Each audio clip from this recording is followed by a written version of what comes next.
first event of the term. It's really great to see the chamber full with all of you smiling faces. I'd first like to introduce the President of the African Society, who would like to say a few words. Before we start the event, please note that the exits are reserved. Without further ado, President of the African Society.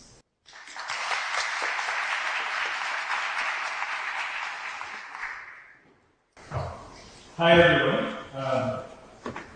Thank you all so much for making out time out of your very busy Oxford-like schedules to attend this event today. It's been an absolute pleasure receiving messages from everyone who has expressed intentions to attend this event. But I want to start by just giving a brief of our society.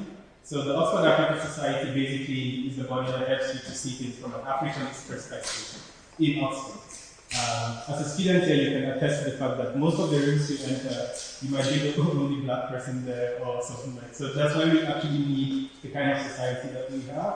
And basically what we try to do at every opportunity is to project Africa to the world. What we're trying to do is to basically let all of us know and to build our consciousness of how much we can advance our community, whether you're at home or you're in the diaspora.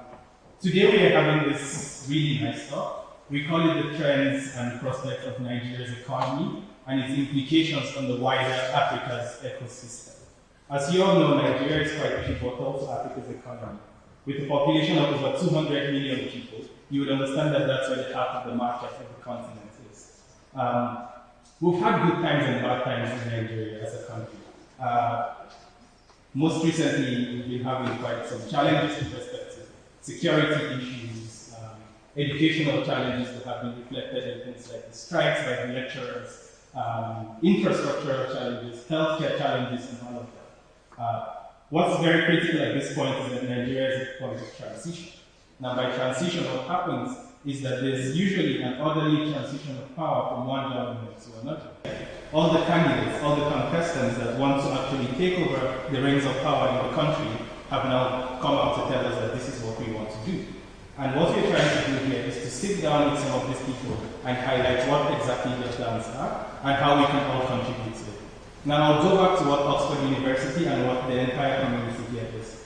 When I look through the people in this room, I see thought leaders, I see researchers, I see entrepreneurs, I see people who are going to be change makers in the future of Africa and in the world at large.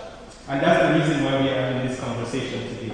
Basically what we are saying is, let's bring the leadership from wherever it is, and let's merge it with our research and with our thought processes, and with everything that we can do just to make sure that we contribute towards national and global advancement as a people.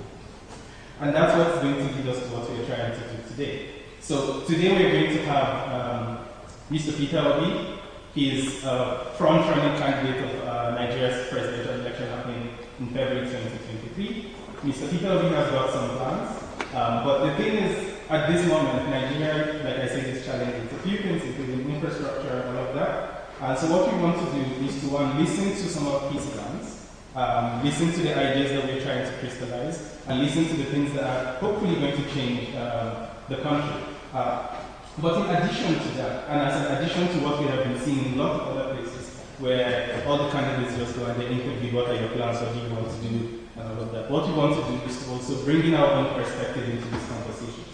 So while we are asking these questions, we also want everyone to open their thinking caps and think of some of the innovative ways, the innovative approaches that can help us address some of these very difficult challenges. And that's why we're having this gathering today. So over the next few minutes, or rather few hours, several minutes, what we are going to do is to ask everyone to please pay attention, take down your notes. I sent out a link with a form where you can actually write questions. If there are any things that are very pressing for you, please do that there. And also, after the speech and the panel session, there's also going to be an opportunity for a lot of questions that should happen. And some of the things that we want you all to start thinking about, like I said, there's different ways of thinking about problems. Let's take infrastructure, for instance, as a challenge in Nigeria. I remember my experience once, moving from Enugu to Abuja, having in my head that the budget was going to be about 20,000 naira to make that entire journey, because at the time, I mean, that was the cost of fuel, and I just needed to fill my tank for one trip. At the end of the trip, I spent 300,000 naira. Now, what that showed me, I mean, I spent that money, not just on buying fuel, but on replacing my shock and changing my tires and all of that because the road is bad. Now what that showed me is that while that is a non-consumption sector, there's a huge opportunity there that can actually be tapped. So while everyone is in this room, let's begin to think of, okay, how do we address some of these issues? And at this point, having brought that kind of challenge, I would like to welcome Joshua to take over with moderating the event and invite His Excellency Secretary to be with you.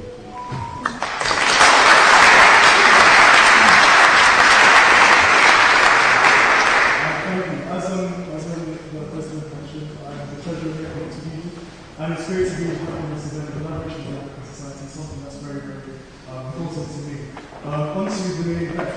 Now, Peter Obi is a Nigerian visiting and politician who served as governor of Anambra State between 2006 and 2014. In May 2022, he became the Labour Party candidate in the 2023 presidential election. He's noted for his support with young Nigerians who are known as Obedience.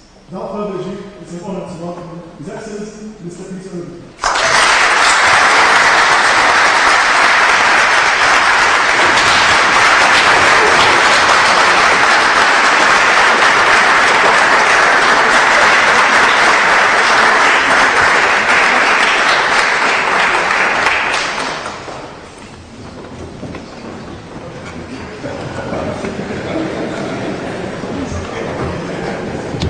I will sit down first and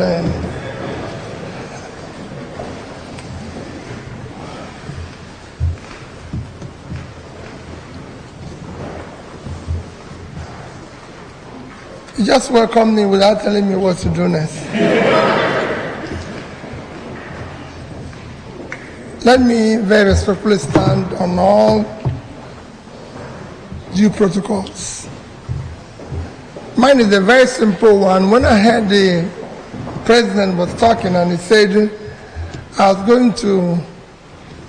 was no instruction what to do or where to start and everything. So I thought maybe the president had done a bit of my own speech because he said the problems and everything. Well, let me most sincerely thank all of you for this opportunity. I know how busy and how things can be in Oxford. I've had the privilege of passing through this great institution in the past. I know it's not an easy place where you have time. Yes, there might be times we will squeeze out time to come on for such events. So I thank you for being here this evening. I thank you especially for inviting me. An opportunity of inviting some of us who are also going to be contesting. As the president has said, Nigeria occupies a very critical role in Africa and globally, as you say, because according to IMF, it's the 27th biggest economy in the world. So it is not, if you have among Committee of Nations of over 180, 27 is not a small number. So it's important. In terms of population, it's among the 10 biggest in terms of population globally. So it's important that if you get it right, it will become a huge market. And in terms of productivity, if they contribute in their productivity, it will go a long way in building a better world. So from all indication, Nigeria is a country of interest and concern. And in Africa in particular, because our foreign policy remains Afrocentric. If Nigeria gets it right, and be able, working with other African countries, it will go a long way. But for me, as somebody who actually seeking to serve, I dwell more on learning. Because for a leader, the two ingredients I've learned from my own little experience is that you must always listen and learn. Because that's the way you can be able to give more. So when the president told me about keynote as well, I said, President, I would rather would do an interaction, and when I finish, then I can then talk about issue of making my final comments. So, Mr. President, I still beg. If we go back to that my earlier request, that I learned, I've been in a couple of institutions, even coming from the one they said I should not pronounce again in Oxford. Because they said you don't call Harvard in Oxford, but soon they'll tell me you can't call Cambridge in Oxford, but no problem. But so I'd rather prefer to listen to you, go through your questions and everything, interact, and then let the speech come when we have interacted very well. Otherwise, it's easy for me to have a written speech and tell you what I want to do. And I'm sure you've heard it, like I always say wherever I've been, that all those who are contesting today, we all have fantastic manifestos, well written, because it's easy to pay a consultant to write it for you. We're all going to speak well. We even have spokespeople that will help us to speak. The question now is, who can we trust that what he's saying he will do? So I want us to remove all this from fantastic, Queen's English, well-educated listen.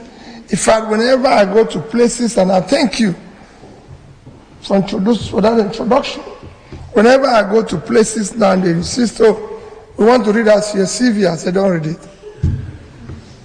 Oh, but we want to tell, I say, yes. Because they will now start saying, London School of Economics, Oxford, Cambridge, Harvard. And I say, listen, educational qualification is not a measure of integrity. I've seen criminals who went to very good schools all over the world with fantastic results and everything. So what we're saying is, who can we trust? Who is going to be able to have the political will to do what he's saying? So if somebody says to me, I'm going to fight corruption, for example, show me where you have in the past, considering the little you were given, manage it so efficiently. If you said to me, you're going to provide this, like you said, the infrastructure, is there any way you have passed? Because what are we doing now? Contestants say, we're looking for a job. And if you're going to apply for a job, those of you who are from Africa here are consigned. Those who are not, even from the world, are consigned. What we're doing as presidential candidates is applying for the job of being the CEO of the enterprise called Nigeria. And if you're applying for a job, you come with your, tell us what we can do, what you intend to do, how you want to do, where you've done it before. So we can go and verify and scrutinize and know whether you're telling us the truth. So that when we hire you, we know we're hiring the right person. Not that when we hire you, like it often happens, you start telling us what you saw when you came. Or start blaming somebody in the past. If that person was doing good, we won't hire you. We hired you because we know that that person wasn't doing the right thing. Like it says about infrastructure. So we know there's a problem with infrastructure. So we don't want to hire somebody who will come and telling us excuse or blaming somebody else. We want to hire somebody who will say the job of a leader is to solve problems and providing solutions. Not blame, not complain. And that is what it is. Nigeria today, like he mentioned, and Africa in general, is going through as big, as promising, as everything as it is going through a very difficult time, like most nations of the world. But ours is a bit worse because of cumulative effect of leadership failure over the years. They have refused to address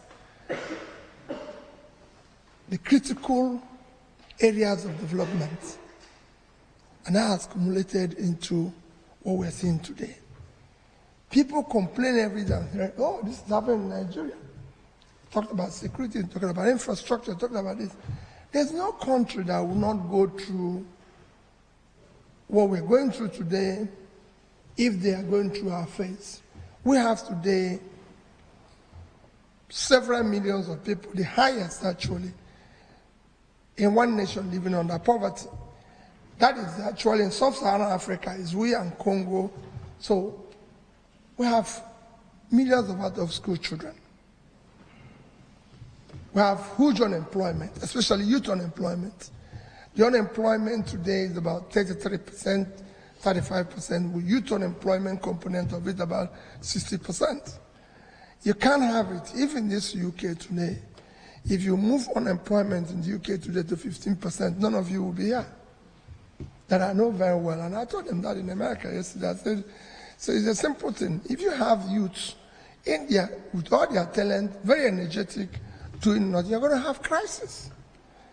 You have crisis of insecurity and everything. So there's so many things that are going wrong.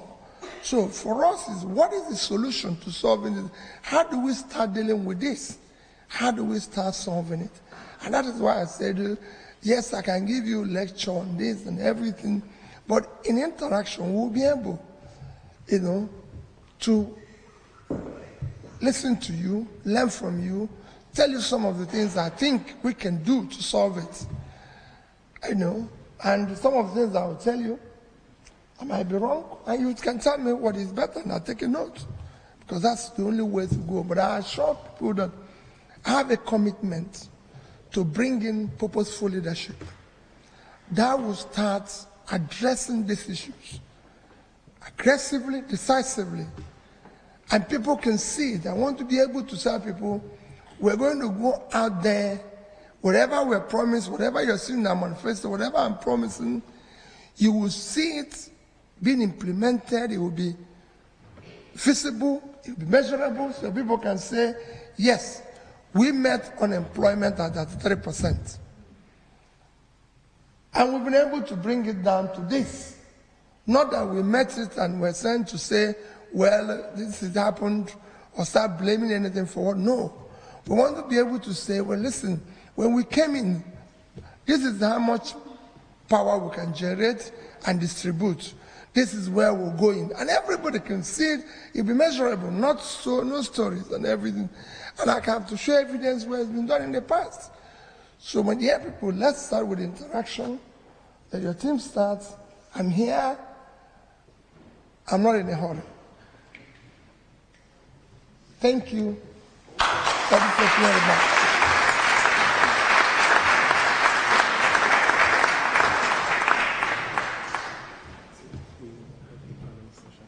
So now we'll not set up the conversation, so see you guys what we will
Thank you, Mr. Peter, for that very nice opening, nice keynote, which he prefers to not call a keynote, a kind of preamble to an interaction. The next level or the next stage of our interaction today is going to be to introduce the panel. And the panel is supposed to drive conversations in very topical issues. We were very careful to select the panel that was going to be very international. So we have Nicolas Liponis from Brazil. Nicolas is a DPO student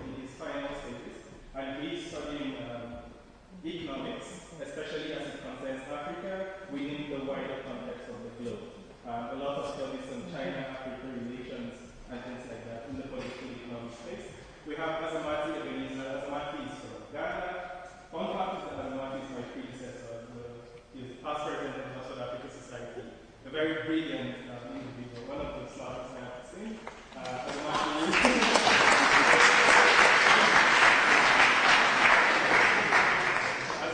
the expert in international relations. As humble as it's difficult. And then we have Chibugo Okafor. Chibugo Okafor finished the MBA here last year. Chibugo is a business owner from Nigeria to Ghana to the UK, importer, exporter. Innovator. So please, can I ask the three of you to please come and join Mr. Peter Obi and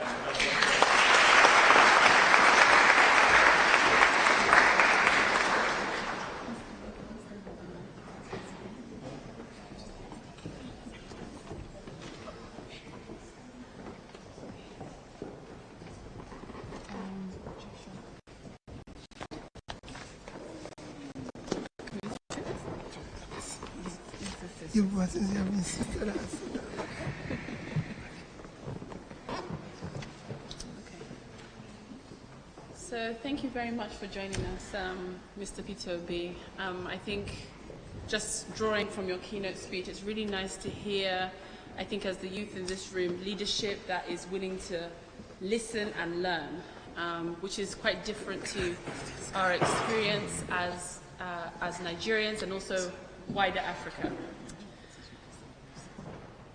Okay. So we're just going to quickly change the seating arrangement, I think.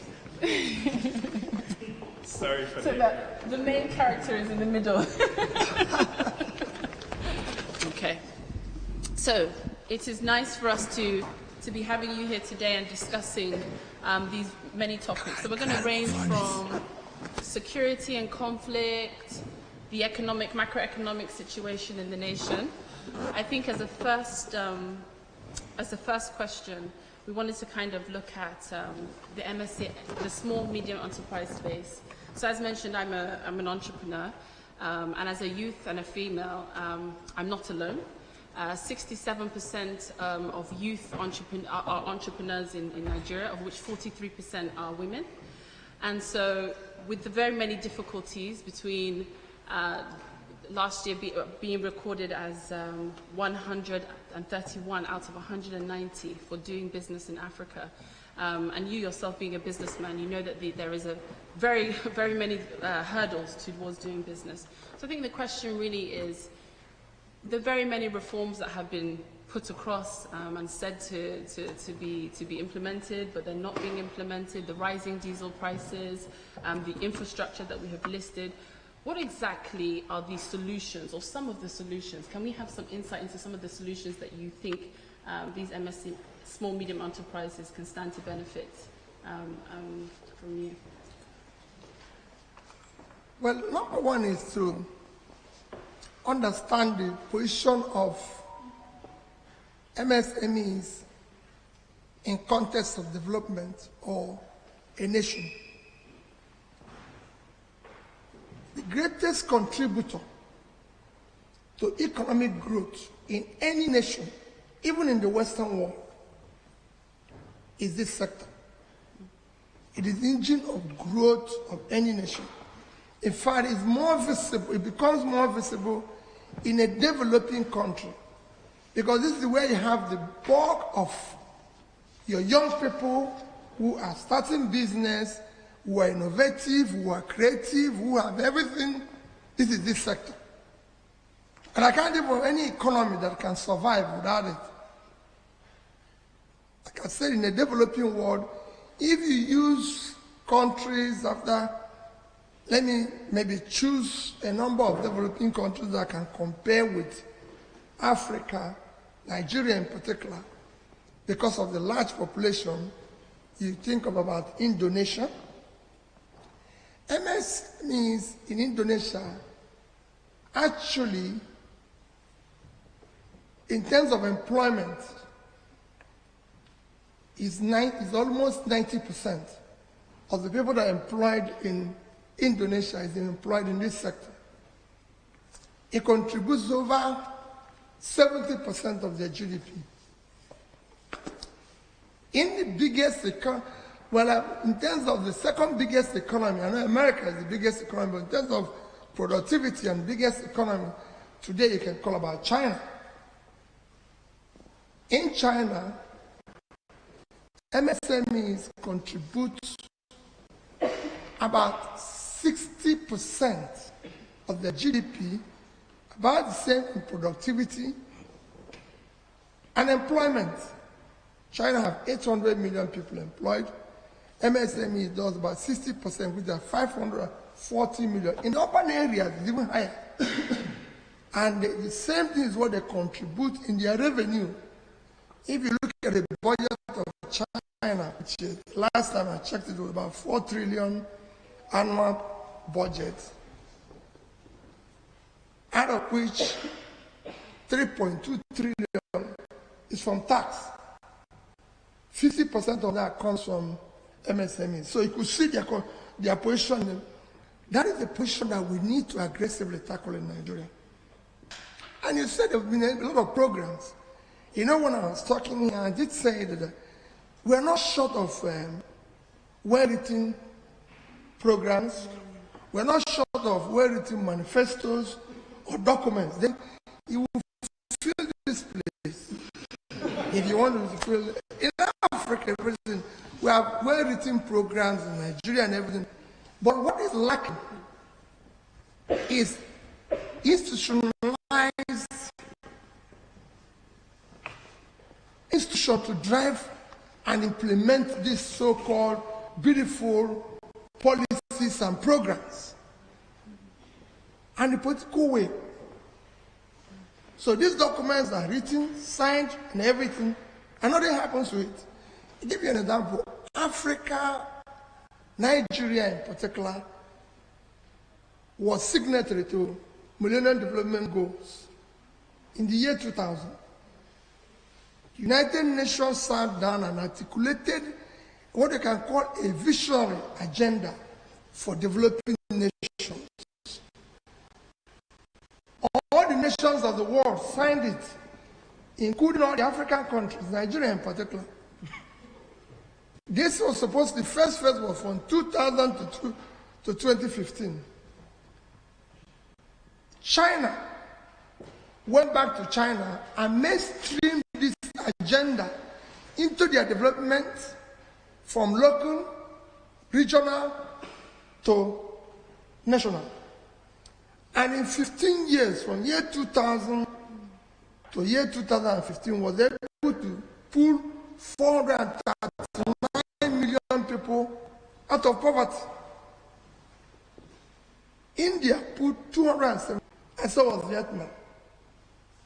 But the reverse became the case in Nigeria because as soon as nobody remembered it, it was just after the signature, the paper was brought back and thrown somewhere, and that's the end of it. Yeah.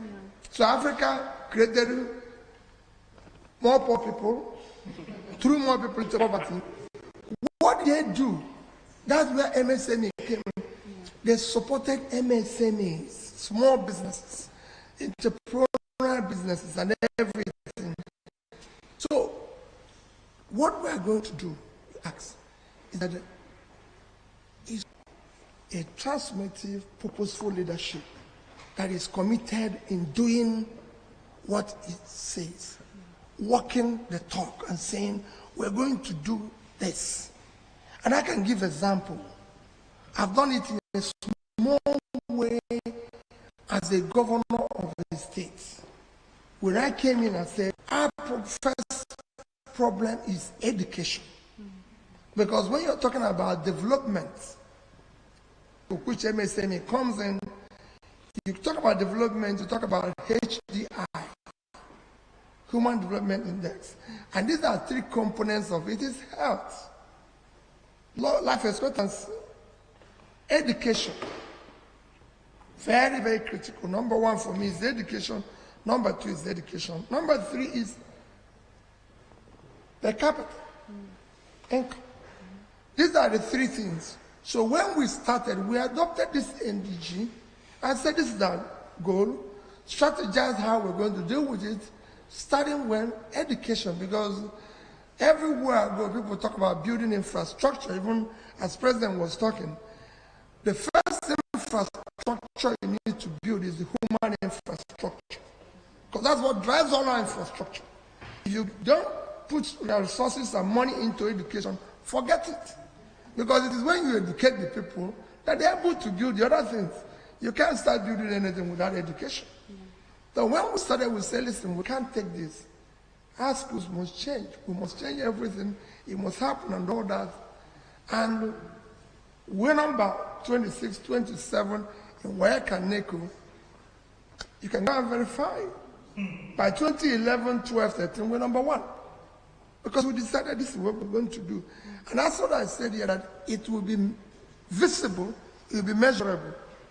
We will do the same program that we are doing today, but we'll do it in such a way that the people will feel the impact. It's not just to announce it in radio and TV and then go home. No. We will be able to say, we said we're going to reach 1 million, and we're going to reach 1 million people. And people will see it. If we say we're doing, say, something along the agriculture, we want to see the productivity in terms of, okay, we've supported this. This was what it used to be. Look at our support. If we say we're going to deal with the issue of energy, power that you said, we should be able to say, when we started, we was generating, distributing 5,000. Today it's 7. And people can feel it.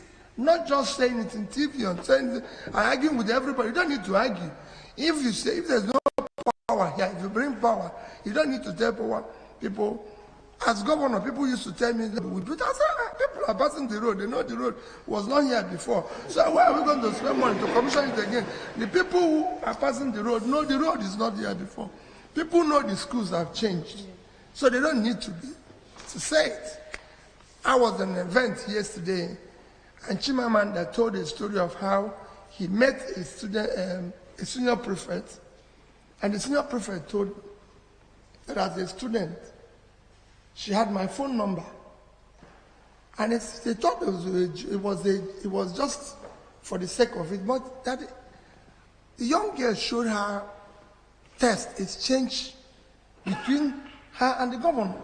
So when I said that every senior prefect while I was governor had my phone number, it was an argument. Everybody who was senior prefect when I was governor would tell you the same thing. They had my phone number because I wanted them to reach me. I don't want to hear from their teachers or their principals. I want to hear from them. And they were telling me the truth. So we would do the right thing. So, Mr. Obi, very, very interesting answers. You did talk about solutions, and I want to draw you in a bit more on that. In that, yes, you said infrastructure can be made available, all these things can be done, you need to start with education, etc. But what is the use in building schools? What is the need in putting up all sorts of infrastructure to boost education when actually school children in some parts of Nigeria cannot go to school because there is a canker called Boko Haram that is eating into Nigeria, locking schools up, schools that millions of dollars have been spent on to build. Those schools are sometimes locked up, or people are chased from their communities, they can't go to school there, etc. What do you think, in your view, are the actual solutions to this problem? You can build all the schools, you can build all the infrastructure, etc. But if Boko Haram decides to lock out people from those communities, how do we go about that? What are you going to put? What measures, practical measures, do you intend to put in place to stop this canker? Well, thank you very much. Boko Haram is not just stopping school. They actually, I will say to you that the first thing any leader in Nigeria needs to deal with is the issue of insecurity. It's number one problem. It's causing problem in every area, and you need to be very decisive and precise and deal with it head on. It's not just stopping schools, it's affecting our economy. Today, Boko Haram, banditry, and all sorts of criminality have chased out the farmers from the farm. The consequence that we have food inflation, which is the major contributor to our inflation today that is going south. So we need to deal with it. Again, you need to secure the place because nobody, no investor can come to invest in an insecure place and everything, and then put in education, which by the time you secure the place, you can start dealing with the issue of education. And when people talk about banditry and all sorts of criminality, especially in the north and everything, again, it's a part of the cumulative effect of that leadership failure over the years, because people who refuse to educate yesterday, abandoned yesterday, have suddenly become our problem. If we had educated these people, trained them, it would have been different. So what we need to do now is to aggressively go back to secure the place. And people will say, how are you going to secure it? I will review the entire security architecture. It is doable. And make it to be responsive and responsible. What do I mean by that? You have to be a definite position, and somebody must be responsible. And if you are not doing it, out. Let somebody else do it. So you can do that. You can secure it and put in place and make sure that all these people that Boko Haram is chasing away, that they are able to control it and invest more in education. You can do it. It's doable. It's something that, like I said, you'll be doing. People will be seeing it. It will be happening.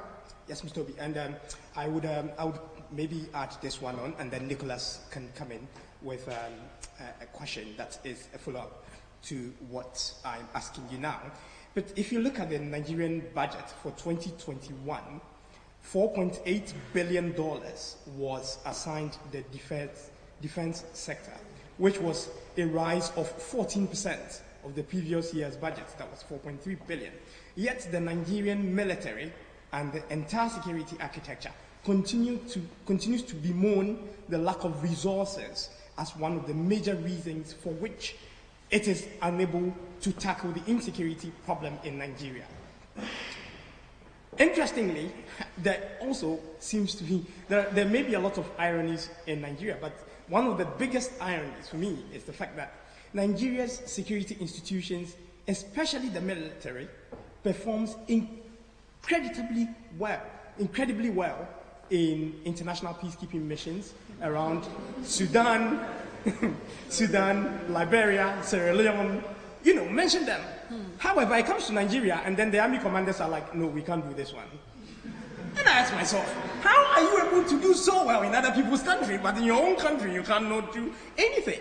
So, what I'm driving at is, do you have any specific practical steps that you intend to take to ensure that the security architecture performs as it is supposed to? Because Nigeria has the largest military in Africa. Thank you. It's exactly what I said earlier, is to make it to be responsive and responsible. What you asked is what you said is the right thing. Why were they able to do this and then they can't do it within Nigeria? And I can give you an example of that. I always tell people that the teachers that were teaching when we were number 26 and 27 were the same teachers teaching when we became number 1. Nothing changed. But what changed? Leadership. I've come to learn in Nigeria and Africa, people don't do what is expected. They do what is inspected. So, you're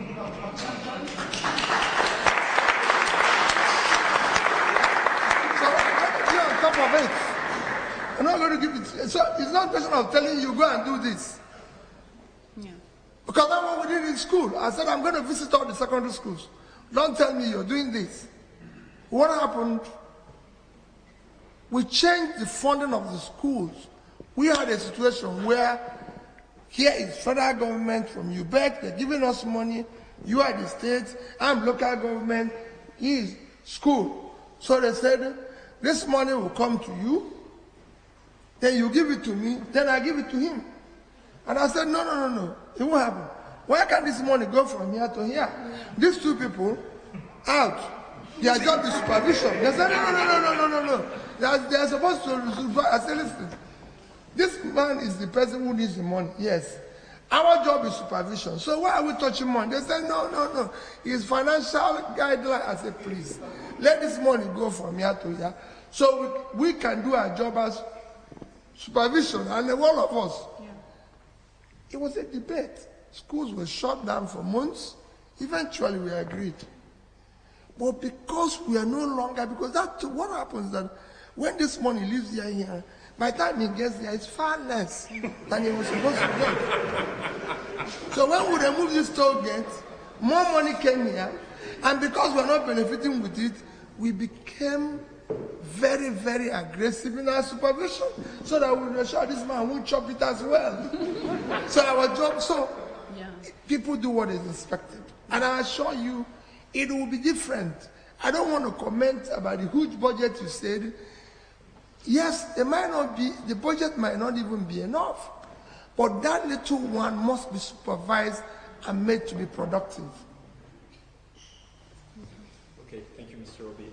I would just like to return to Chibubu's question and follow up from that. We spoke about the challenge of economic development, SME development, and that's very much tied to the challenge of economic diversification. And that's a quest that Nigeria has been on for a long time. Reforms such as education, power, infrastructure, or security are very important, and they're targeted at the micro level. And we also spoke of institutions, right?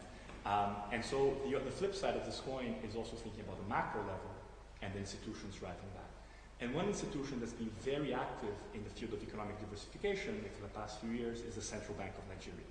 And so, it has this multiple exchange rate policy. It has been lending directly to businesses. And this policy has been criticized by many internationally, but it has also been defended as a means of fostering economic diversification. Right now, with the global environment, we know there is a strengthening US dollar, rising interest rates. There's a lot of pressure on the Nigerian economy, a lot of pressure on the naira. And so, and that makes the current setup increasingly unsustainable.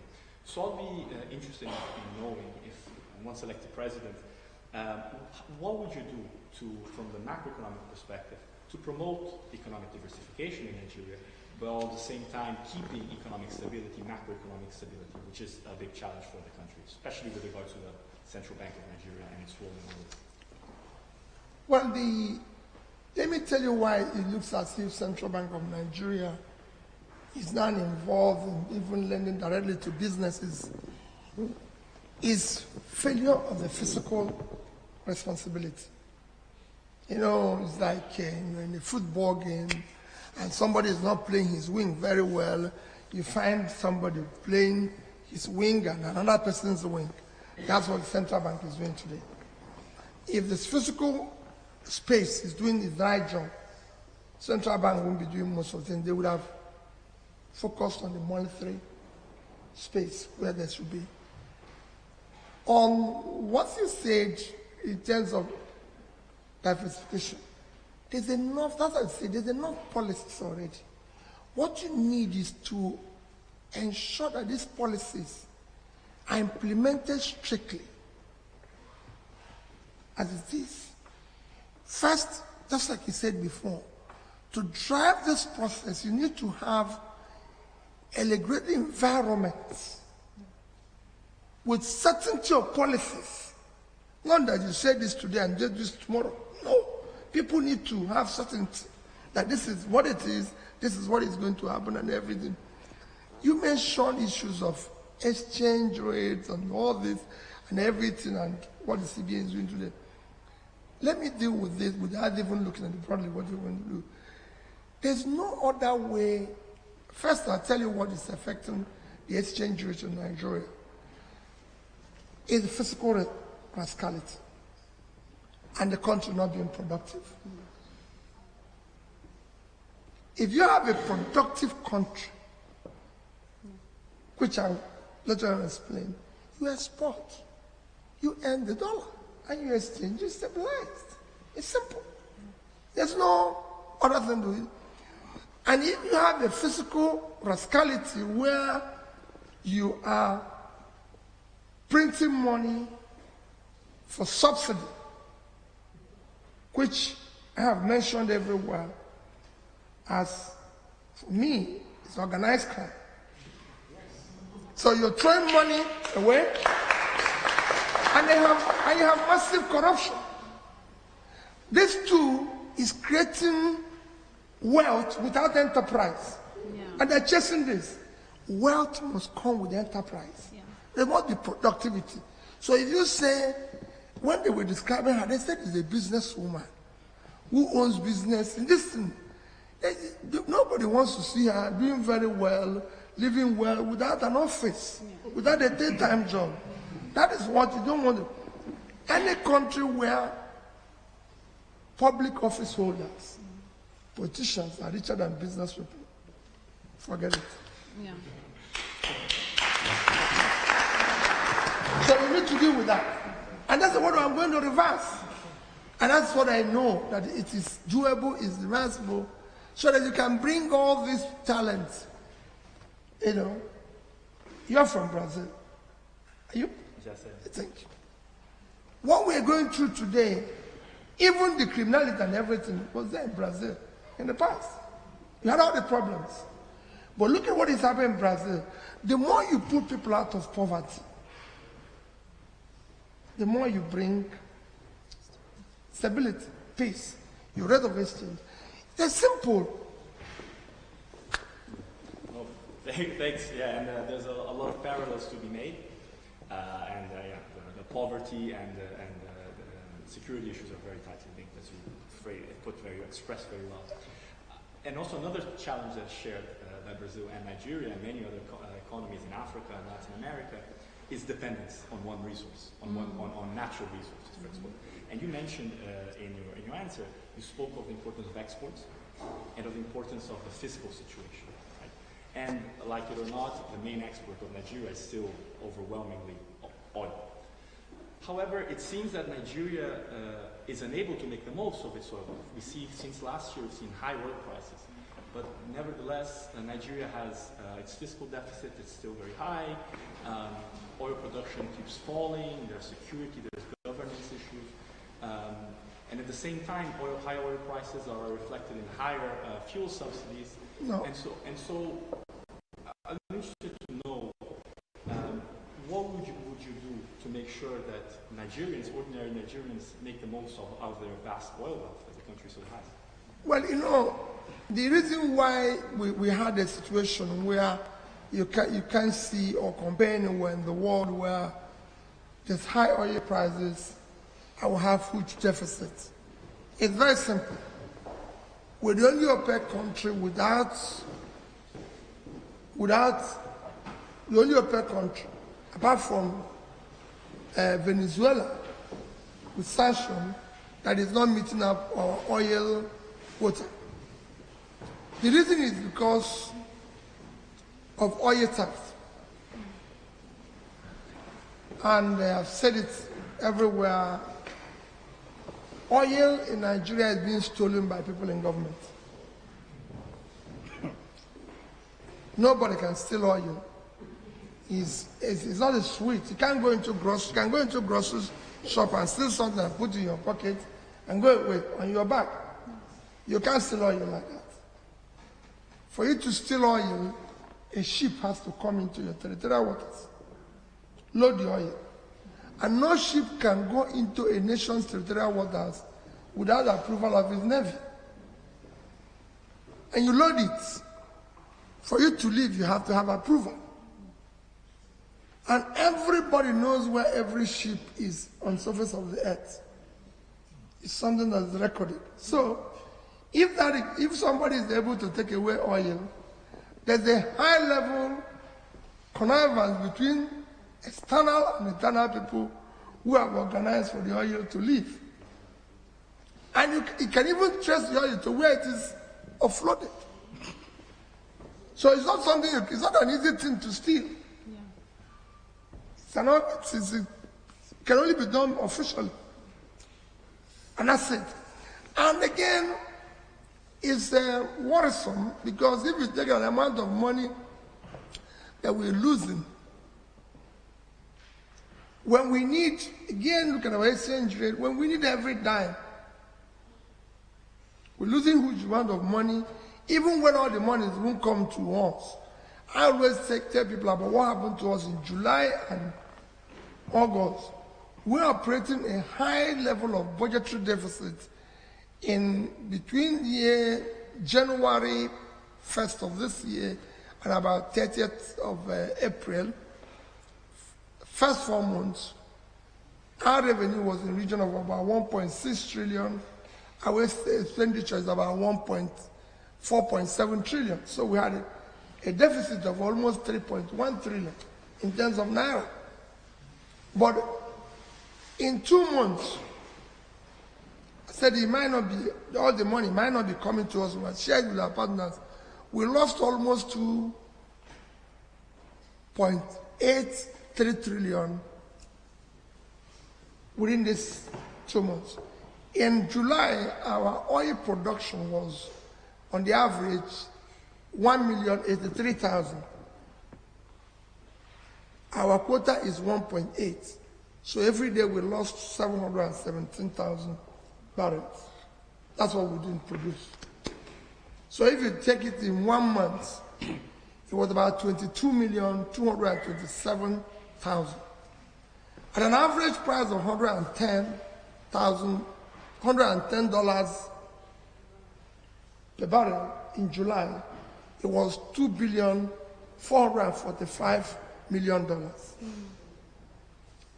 And if you multiply that with the 550, I don't want to use the official rate, I want to use parallel. It gives you about 1,344,750,000,000 naira. That's what we lost in 1 month, in July.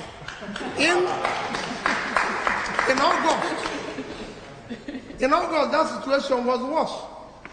We were producing 975,000. So we are losing 825 every day. Multiplied by another 1 month, we lost about 25 million barrels in August. At an average price of 100 is $2.5 billion. Again, we 100 multiplied by 555 is about 1.4 trillion. So if you put these two together, in 2 months, you lost about 2.8 trillion. You had a deficit of about 3.1 trillion in 4 months.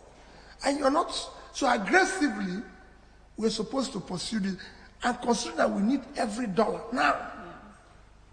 However, that's why I said it's official stealing. Because if it's not official stealing, we have 200 million in population.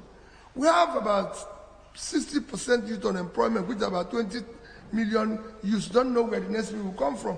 Is it not pipeline? We go and stand everybody on the line there and make sure that nobody takes 1 barrel of it. I'm prepared to go and stand on the line, all of us, because this is the only resources we have. But because people who are in government are stealing it, they don't want to. And when you say it, everybody is looking for a way to put P2B in detention. This man is causing trouble. This man. But you're saying, listen, since we know this thing is missing, not all of us go and man the pipeline. It's not pipeline. If we stand there, who will take it? Well, they won't want us to do it because people know those who are taking it. So it's very easy.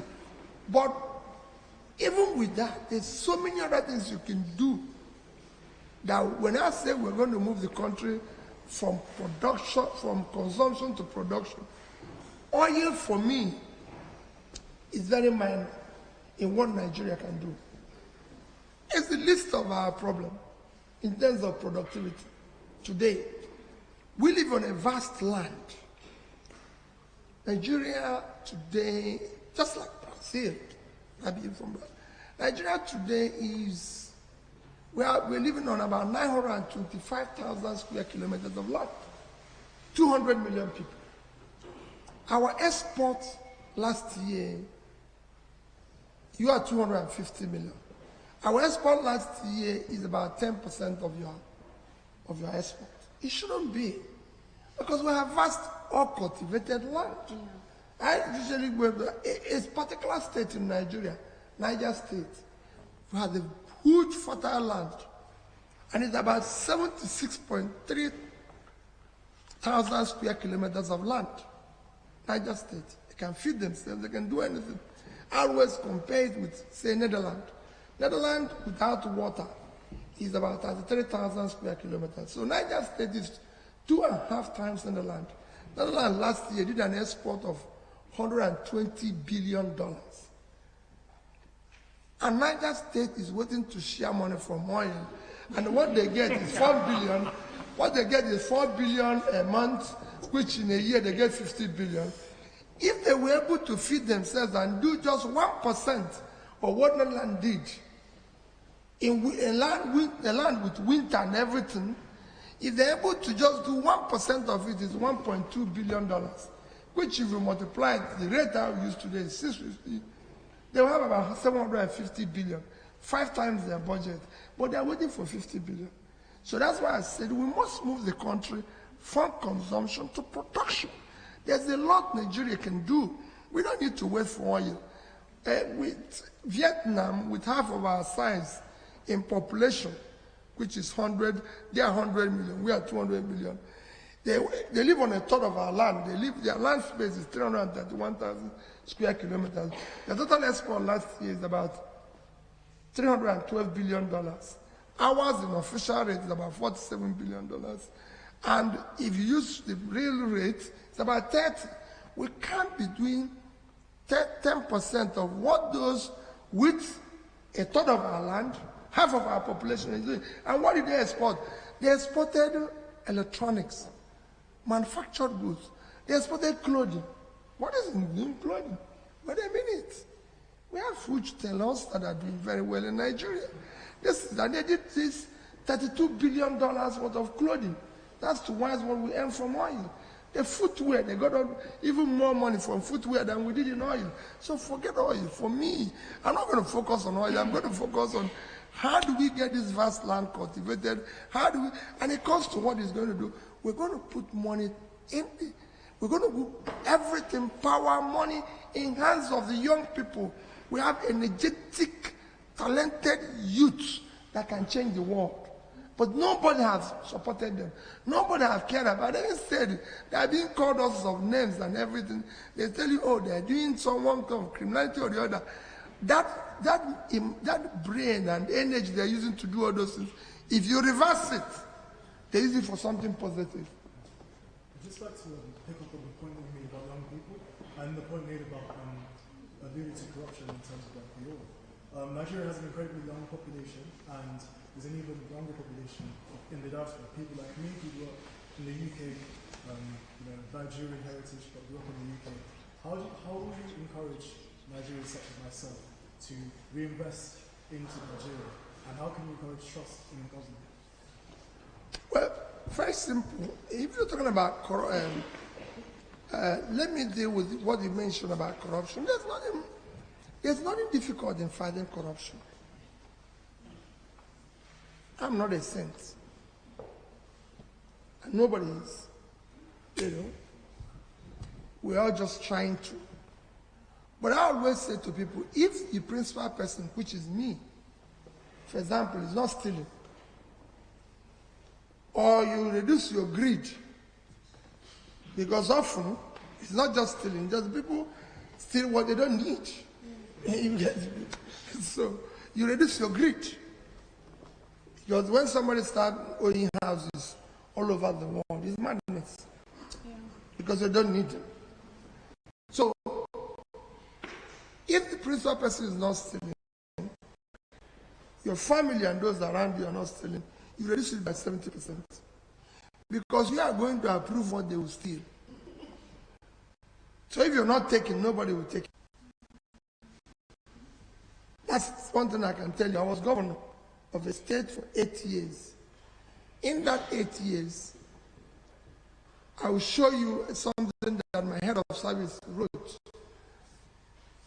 Very fantastic article where it says stinginess as a development strategy.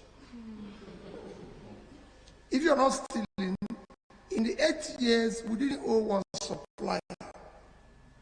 We didn't owe one contractor to be there and left office. I've executed his job. And if you go, and I give an example, we were number one. I became governor in 2000 of MDG in 2008. But by the time they finished in 2015, we were number one in terms of MDG implementation in Nigeria. So we lost 7 to 8 years, yet we were number one. I've told you what we did with our schools. If you go, those who were in secondary schools will tell you, if you go to our secondary schools today, you see 2 buses. When we went to HP to buy a computer, I ordered 1,000 desktop every day. They said, we've never seen this type of order in Africa. We said, we're going to pay you. We have all the things. We did a few things, which I won't say there, but go and verify. But the day I left office, I was not owing pension, gratuity. I've cleared all the outstanding gratuity. We're not owing salary. We're not owing contract. We're not owing anything. And we had in 3 banks, 50 million and over dollars and over 10 billion naira for the state. We had in Diamond Bank $50 million and over 10 billion naira. Had the same figure in Fidelity Bank. These are banks in Nigeria. So whenever people said to me about corruption, I said, okay, well, listen, I have managed to this state money. This is what I left. I have signed CFOs of over 10,000.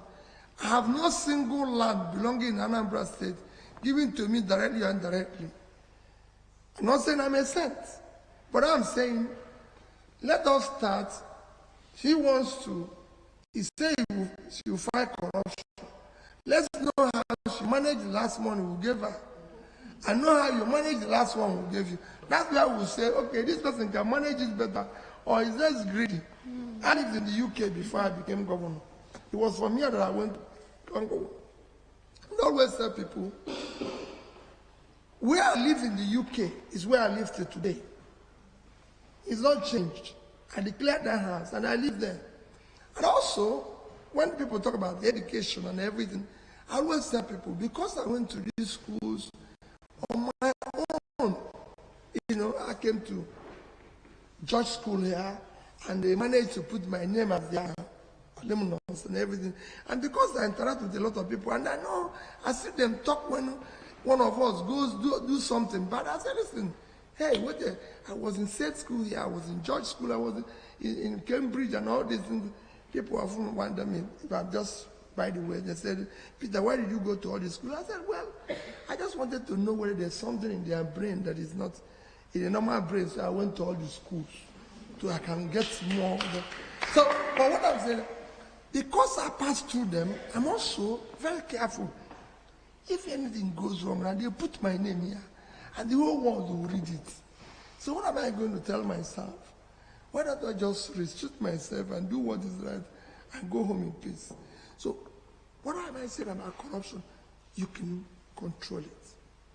You can deal with it. It is not far. The other extension of the other question you asked, before I lose it, is the issue of, remind me, the diaspora. Whenever people say to me, they said, we have a brain drain, which includes you, which includes my own. But let me tell you, I said to them, you will be brain gain. When we get things working in Nigeria, the first set of investors we'll get is you. And we'll fix it. And I assure you, all of you will come running. There's something I told her when I met her this evening. I told her that foreign investment is like bee and honey. If you bring honey here, close this door, bees will come in. And that's what I want to go and do in Nigeria. Fix the place, make it attractive, put law, regulatory environment that people like you, the world is looking to where to invest and make huge money. You can't do it here in the West. It's so difficult to do it here. No, you can't do it any other way. The only place remaining is Africa. All you want is rule of law, law and order, regulatory environment, good governance. I won't even, you will see yourself calling from all corners to come and invest. And that's what we're going to do. Mr. Obi, I'll draw you in on this a little bit. Yes, once you fix Nigeria, Chibugu might end up being in Nigeria for to be an exporter from Nigeria. She would have to leave the UK and go there. Yeah. Even if she doesn't go, I'll push her there. But just to draw you in on this. Yes, His Excellency Peter Obi fixes Nigeria in 8 years. Great. Exporters are running down to Nigeria. Chibugu is no more in the UK. Everybody is gone, investing in Nigeria. Nonetheless, Nigeria is not an island. Nigeria is surrounded by countries that are either in conflict or are having challenges with security. Talk about Chad, talk about northern Cameroon, the Sahel region, etc. As we speak, 316,000 Nigerians from the northeastern part of Nigeria are seeking refuge in Chad. As we speak, over 2 million Nigerians are displaced in the country. All not mainly because of the insecurity problem in Nigeria, but then the insecurity in countries around Nigeria. So yes, very confident in fixing Nigeria. But how do you ensure practically that the insecurity in countries around Nigeria do not seep into Nigeria when you have expended all your energy fixing Nigeria, but then you realize that, oh, actually, I have a problem outside that I haven't fixed or I haven't helped in fixing? Well, I said our foreign policy and relation will remain Africa-centric. That means that as we work hard to turn around and build a robust economy domestically, we're also working closely with other blocs in ECOWAS and African Union to ensure that things work in Africa, because honestly, Nigeria cannot be fixed alone. Other African countries, that's why they formed African peer review mechanism. We need to compare notes. We need to be sure. Whatever I say about Nigeria is something that needs to happen all over Africa. We need to have leadership that are purposeful, transformative, and committed to change all over Africa. And they need to compare notes. They need to be able to say, well, this is this and everything. Just like it happens in other continents. If there's conflict today in any part of Europe, European Union does not just sit down, they tackle it as a union, because it will affect all of them. Today we have conflict in Ukraine, it's affecting the world. So everybody is trying to see how to stay together. We already have African Union, we already have West African Union. So whatever you're going to do, but you can only do that first by fixing your own internal position, making it stable, robust, and productive. If you're not, you cannot earn respect. I always say when people say to me, G7, G20, G40, G whatever you call, it is because of your economy. If your economy is good, they put you in 1G. If your economy is not good, you are not in it, you become G-less. You have to beat your people. So all these G's are based in economy. So we want to be in the G's first, then we'll start bringing other people in. Great. Mr. Obi, so I'll draw in maybe my final question to you, and then maybe Chi can ask about the Africa Trade Agreement. You brought in Ukraine and Russia. In 1963, Sir Abubakar Tafawa said, I'm not quoting, I'm paraphrasing him, As a people, we believe in our own right as Africans, and we believe that we have a stake in the world. Therefore, we are not joining others to build their stake. Now, what that meant was that Nigeria was non-aligned, simplicity. But today in the UN, since the Russian-Ukrainian conflict started, we've seen that Nigeria seems to be shifting its position from that non-aligned status. Now I have two questions in this. In your view, do you think it's about time Nigeria took a position? And if it is, why? How will it be useful to Nigeria? Then the other question is, if Nigeria is seeking to be a permanent member of the UN Security Council, which it has been doing, which it's been seeking since 1986, how does that help Nigeria if it is shifting it in a dream forever? Well, my position is that 1963 is a long way to remain where you are in 1963. That means things have changed, that you can no longer, positions government take and everybody, one thing that is constant is change. One thing that is constant is, and when I mean change, transformative change, that things grow and everything. There's no way, when I went to school, we take notes. I've learned to copy notes. I didn't know anything. I came to state school here to do a program, and the day I arrived, they said every note, everything you need is in your system. I said, what do you mean? Where is the notes? They said, no. You go into your laptop, everything has been loaded there, your assignments, everything. I said, my God, where is the notes? So everything has changed. So I'm not going to start arguing with them. Listen, we want somebody to teach me to do this, and all my assignments, I have to submit it. So everything's changed. Yeah. And what I tell them, I said, because it's changed, I have to change. I didn't know when I was going to school that I one day be typing, be doing this thing. I met people who did Zoom, these founders of Zoom, in about 2015. I was in America for something, and they were telling me about that meetings will soon be accelerated. Should just take this. Somebody was asking me to invite. I said, take it that you're talking rubbish. But here we are today. Everybody says to me, hey, wait a minute, we can call.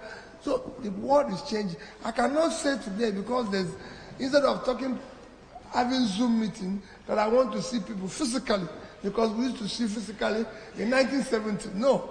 Yeah. You change because the situation has changed.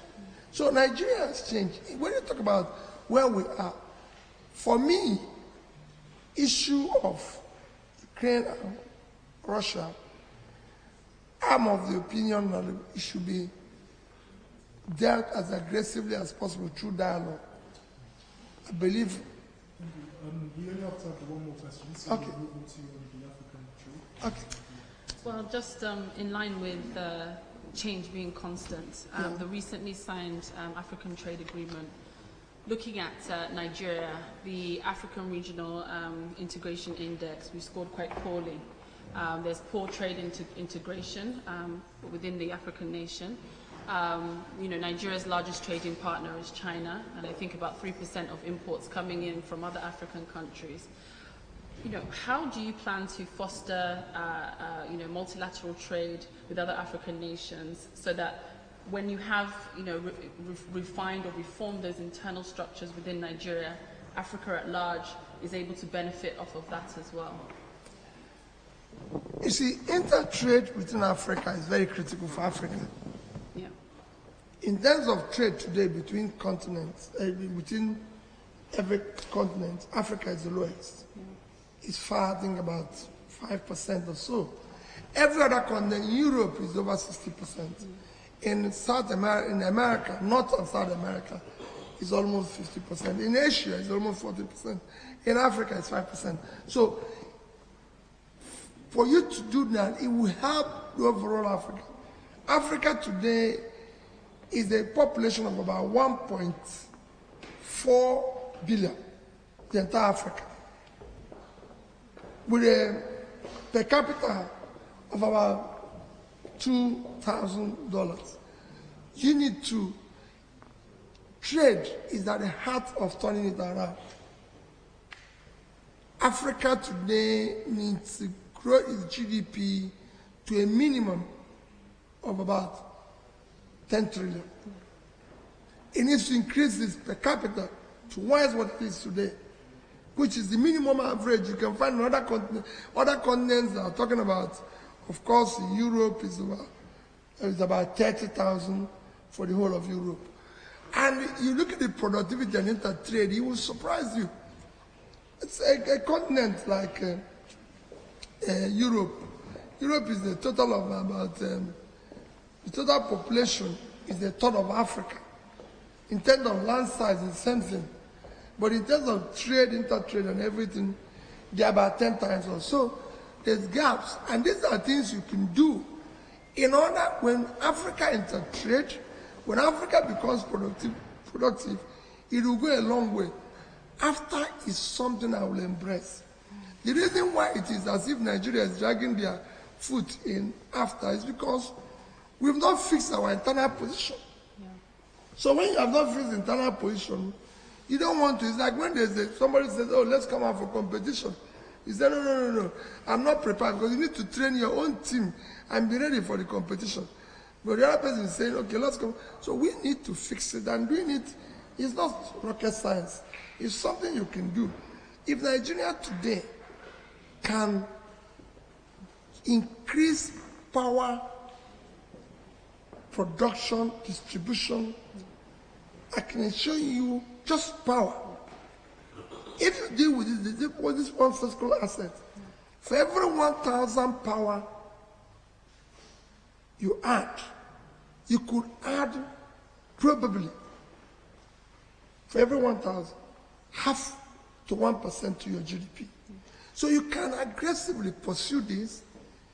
You can bring the intangible assets of rule of law, law and order, which is, I talk about the greater environment. There's nothing that is in the UK here. The biggest contributor to the UK GDP, I live here, is intangible assets of rule of law.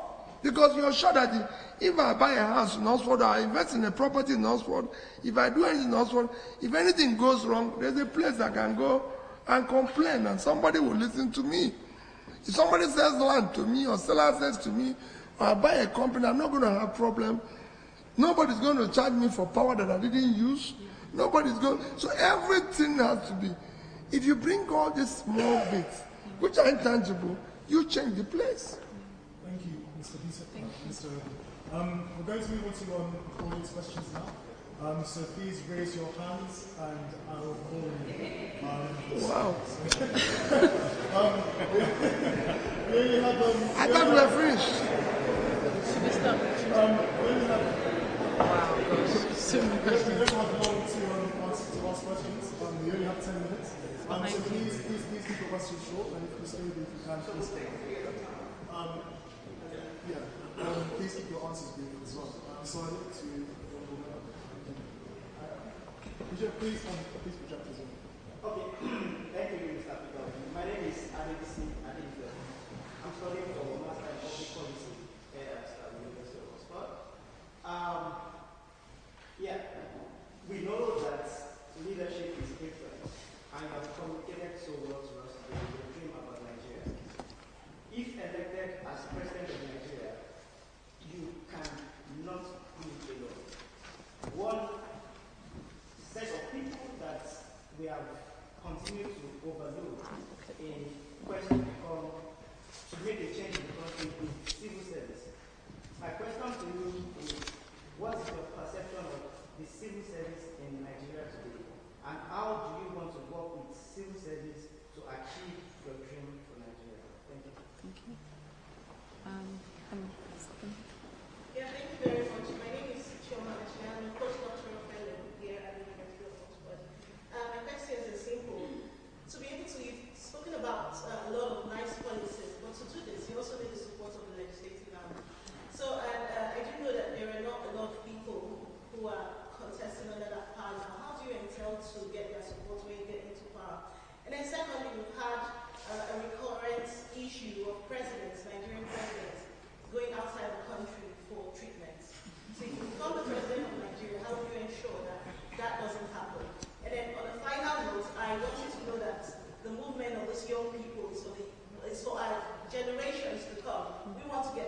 point where if you get into position, we want to get our children back to Nigeria. Thank you. Thank you. That's the question.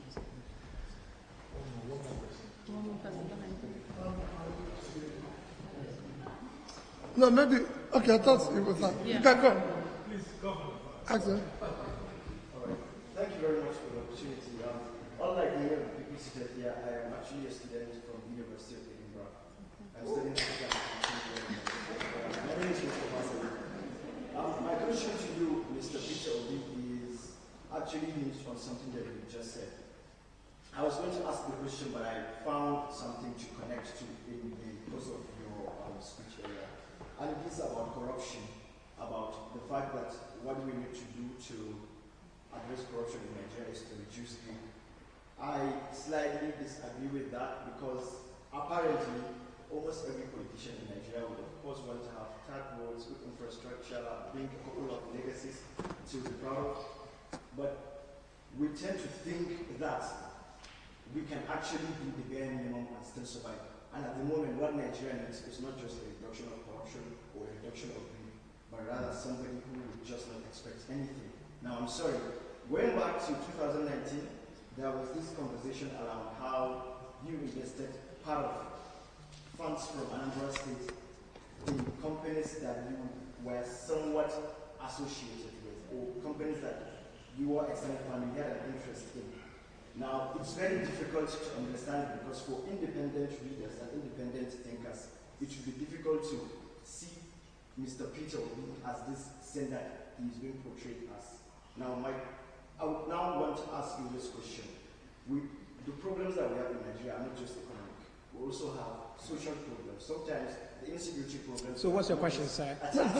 Yeah. Sometimes the insecurity issues that we have in Nigeria are conflict issues that need some kind of resolution.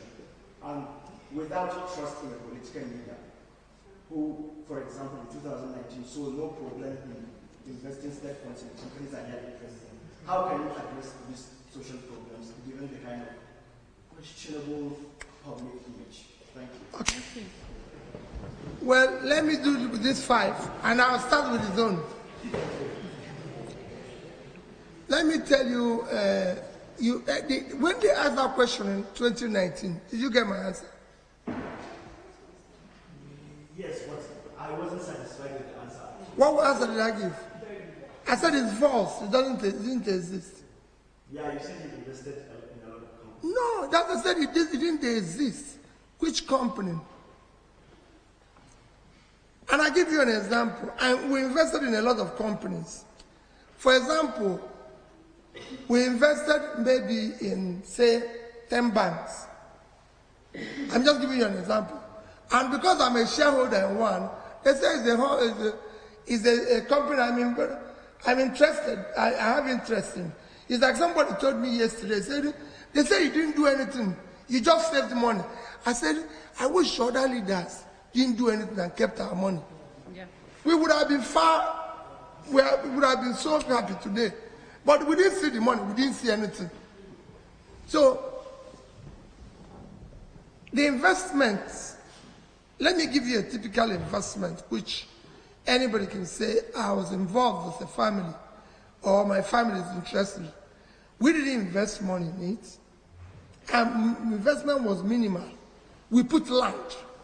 Somebody says, I'm coming to invest here. And we said, the state will give you land. This land will constitute this percentage for us. And we invested in it. We put money in it. It wasn't a situation where the state is looking for its money. So when people talk about, it wasn't the state, it wasn't a situation where I put this money in my private business. I didn't invest it in a business that I own, but I own a share in, say, Standard Lloyds Bank here. And as Prime Minister, I felt I needed to save money, and part of those we invested was Lloyds Bank. And people say, oh, you invested money. The other people who are saying, where did they invest their own? They didn't invest anything. The money was lost. So we didn't take, I agree with you. It would have been a situation where I invested money in Obi and Sons business. And let me tell you the company they are talking about. It's International Breweries. International Breweries is, I'm just trying to, where's the biggest brewery in Brazil? Where it is? The world biggest brewery in Brazil. Abimbev came to Nigeria. I came to the UK here. Kneeling down as governor, I brought South African breweries into Nigeria. South African breweries bought over Abimbev. Abimbev wanted to freeze Nigeria to do Budweiser, do everything. And I went to them and said, please, come and do a plant in my state. They came to Anambra State. We gave them land. That land converted into equity. Abimbev built where they're producing Budweiser, all these things and everything. Okay, Anambra became the vice shareholder, even signed agreement with them that they are going to employ 60% of their workers will come from Anambra State. Gave the land, did everything, and again, okay, fine. Because of our relationship with them, that as a trader, I brought them into Nigeria. We own maybe about 1% of the. They say, oh, he brought the company that is owned by him. You know it, that nobody can own any multinational and he has no business. So that's it. It's not Obi and Sons. It's not good to Obi and his children. So when people talk and everything and all that, and the money invested in it is there. It's clear where the money came from, and the investment is there. Everybody can see it. Let me tell you, that facility is the highest taxpayer in Anambra State. I want people to tape it. It's the highest tax in terms of income. It's the highest taxpayer in Anambra State, employing 60% of Anambra people. Nobody's getting that type of job. But it's good for the clarification. So I want you to trust me. Let leaders of Nigeria invest our money where we can see it. Keep it. Even if they don't do any work, keep the money.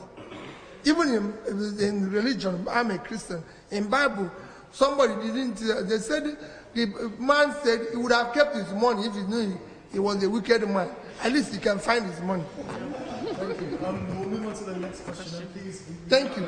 This one is long. The rest won't be long.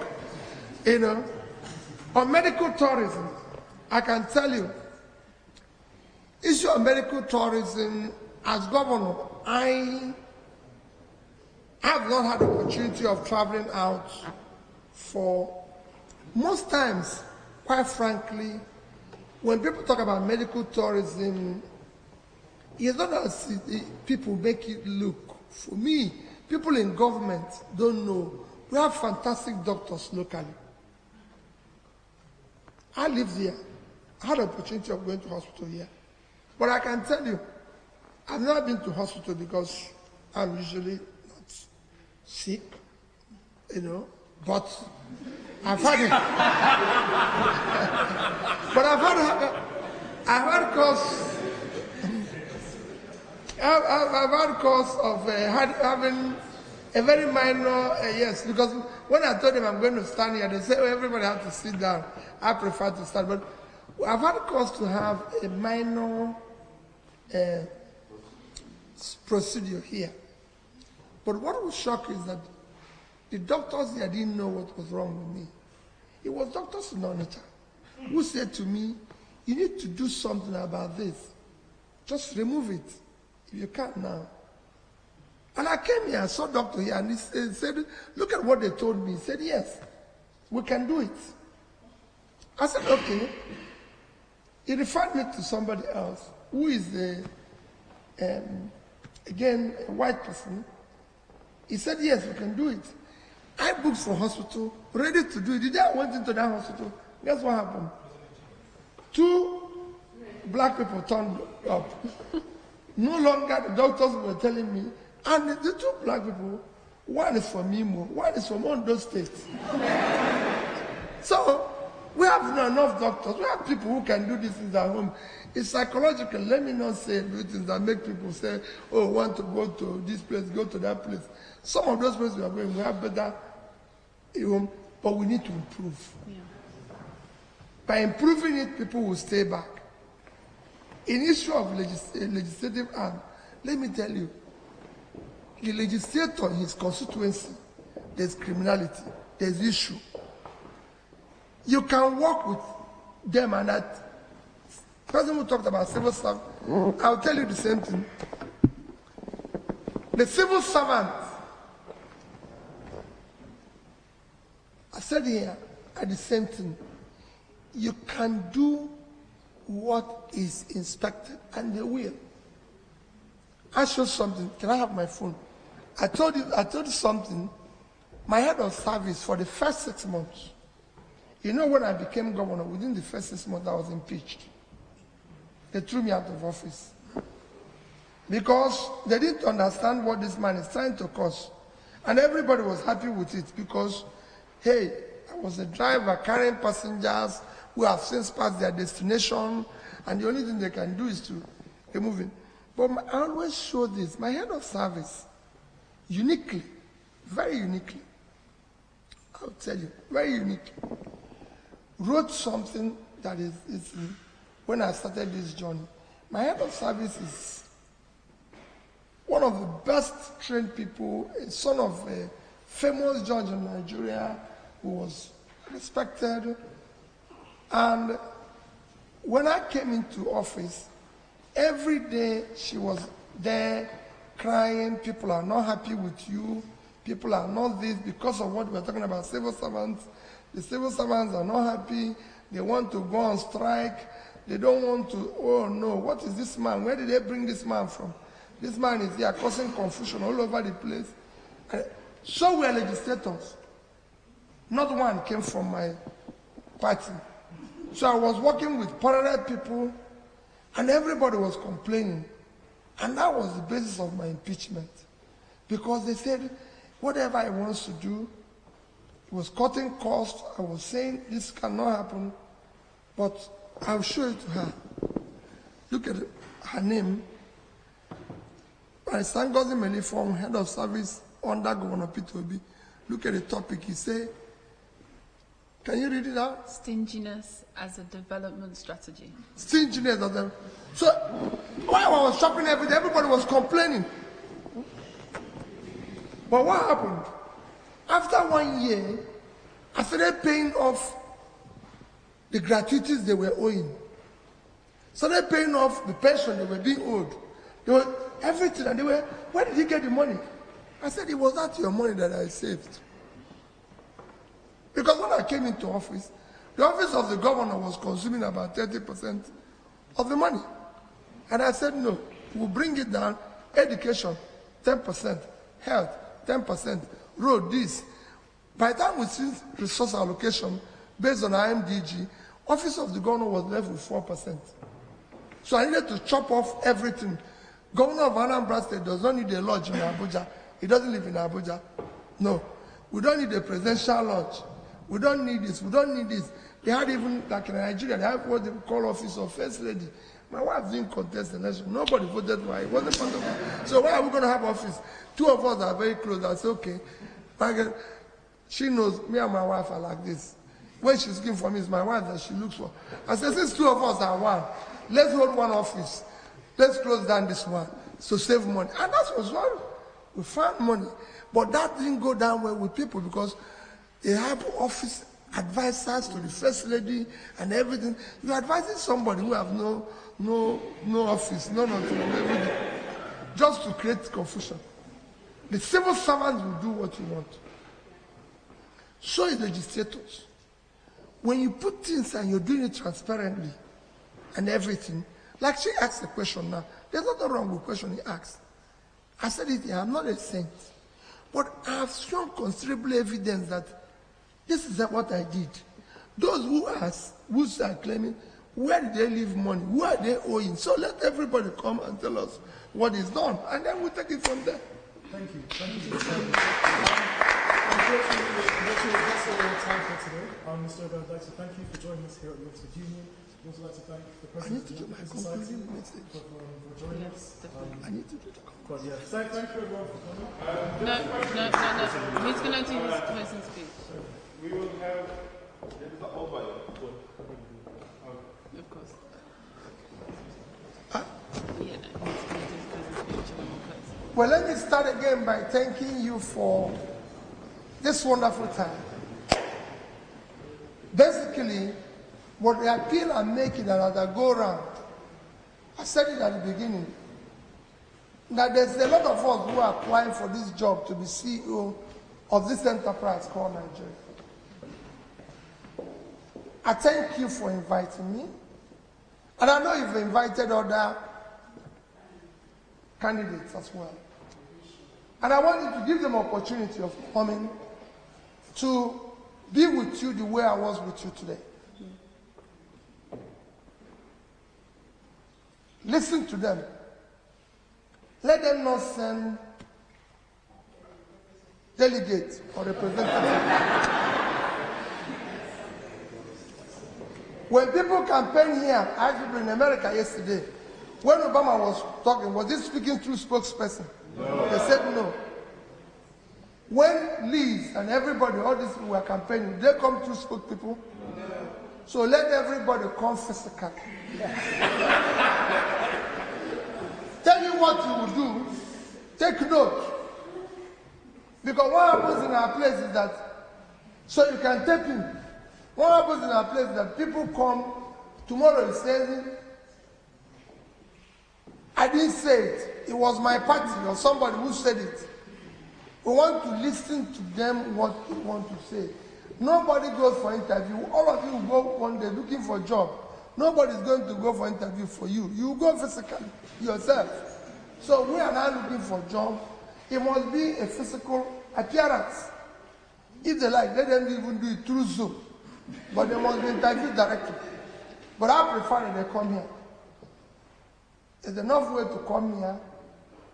You know, there's train. Somebody, I've already bought train ticket when somebody offered to drive me down. This train is very easy. If you come out of train, this is state business school. You can come anywhere. If you want bicycle, there's enough bicycle in Oxford to drive you around. Anything you want. So let them come. Don't allow them to. Next year's election in Nigeria should not be based on ethnicity. Please, I'm begging you people, for those of you who are Nigerians, and for those of you who are Africans and everything who are supporting Nigeria, do not support any ethnic group against the other.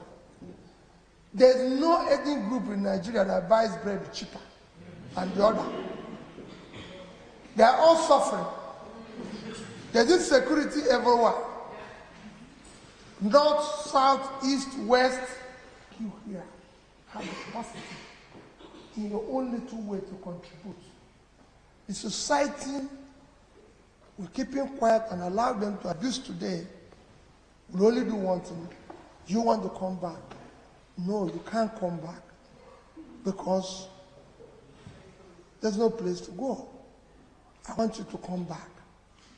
If you don't help to change it, it will take revenge on you and your children. God bless all of you. Thank you so much.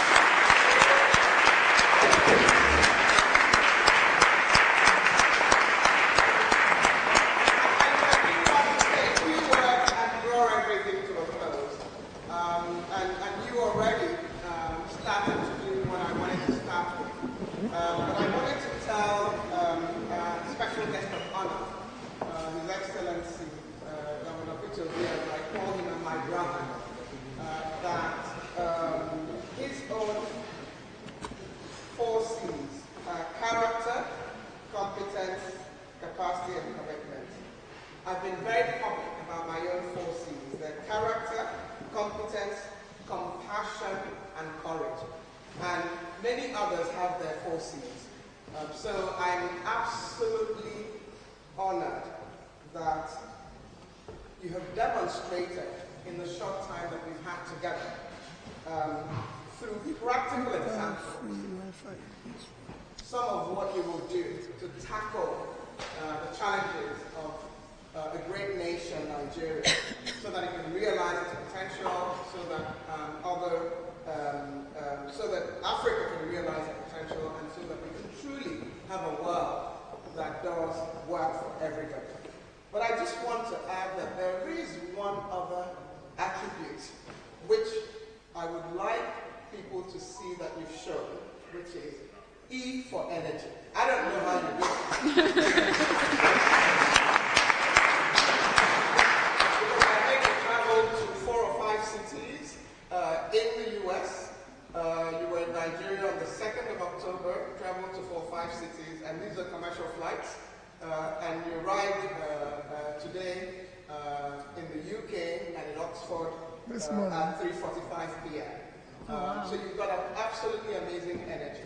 The other thing I wanted to say is that if we left it to Governor Peter Obi, as I've always referred to him, we served on the economic management team of the president together when he was governor. He would be here responding to every question that each one of you has asked. But the Oxford Union has been absolutely wonderful, and I want to thank the president of the Oxford Union and all of the team, there was somebody upstairs and others, and the man who's wearing the red, who's been guiding the students who have organized this through this. And we have to be respectful of them because we need to make sure that we vacate this premises, this beautiful historic place in a few minutes. So that's why we're not able to take all of the many questions that people are asking. I also just want to say, especially to the Oxford Union, a big thank you. So please, if you can join me in giving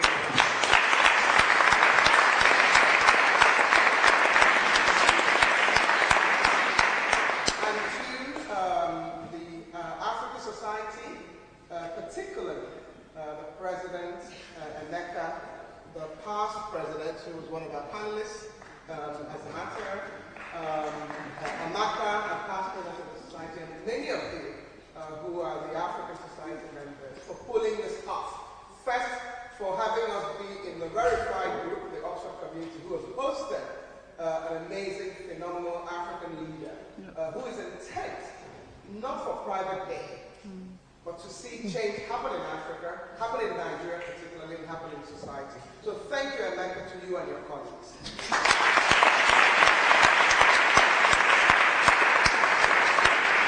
And to the panelists, Nicholas, Azamata, Chi, Joshua, I am so excited about what the world could be with people like you. I hope each one of you, in your own time, will be leaders in your country, leaders in society, because what you demonstrated through the issues that you raised today, for me, is phenomenal. I'm so, so proud. So please give the panelists also. And to my brother, and His Excellency Governor Peter Obi, as I continue to refer to him, I hope I can say President Peter Obi. I hope that I also speak on behalf of the entire Oxford community. And all of those, my brother who's traveled from Edinburgh, I have a brother who I met 2 days ago at the London Business School at a forum that I spoke at on sustainability and how to finance sustainable growth in Africa. He promised me, you should wait so everybody will know who my brother is. He promised me that he'll be here today, and he is here. My sister who found out 15 minutes just before this started, and who said she must be here, and brought her daughter and others, and you need to wave as well. Who is a professor in climate policy, and all of those who decided that it is important for us to hear from a leader who has demonstrated, first of all, that he's done it before. And I like the obedience to say, go and verify. A leader who has demonstrated that He is open to learn. He wants to bring up your issues. He will respond to them with data. I was trying to keep up with the data on the oil stealing. The one I could retain was, in August, 25 million barrels of oil were literally stolen. And for those of you who know that I'm on Twitter, I've already tweeted that. This is a leader who has his facts right.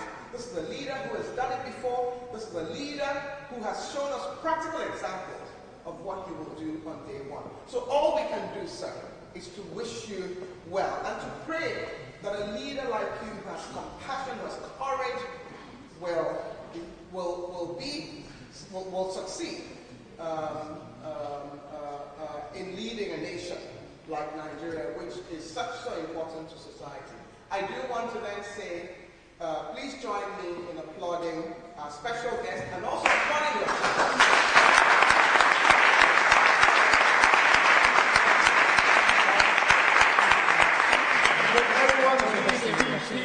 Once Peter Obi and his team leaves first, and after that you can follow up as well. And once we step outside of the courtyard, those who want to take a picture with Mr. Peter Obi can just all come forward, because from here it is. In an orderly manner. Yeah, it is in a very orderly manner. Would you people want to take pictures outside? Thank you very much, sir. Appreciate it.